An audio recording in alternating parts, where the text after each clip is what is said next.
El Niño, garçon en espagnol, doit son nom à des pêcheurs péruviens et équatoriens qui, ayant constaté un réchauffement des eaux au moment de Noël, l'ont ainsi appelé en référence à l'enfant Jésus. Ce phénomène cyclique s'illustre par le déplacement d'ouest en est d'une énorme masse d'eau chaude dans le Pacifique.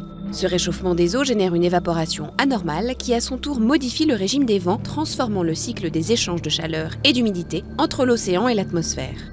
Ces conséquences sont dévastatrices, provoquant à la fois des pluies diluviennes et des glissements de terrain sur la côte ouest de l'Amérique du Sud, habituellement sèche, et des sécheresses dans les pays du Pacifique tropical ouest. Autre conséquence, ce réchauffement des eaux qui s'étend aux grandes profondeurs bloque la remontée des substances nutritives nécessaires à la chaîne alimentaire sous-marine et endommage les récifs coralliens. Par un jeu d'action-réaction, un phénomène inverse se produit l'année suivante. C'est la Niña. Elle prend sa source en profondeur dans un énorme réservoir d'eau froide dans la même région, puis remonte vers la surface.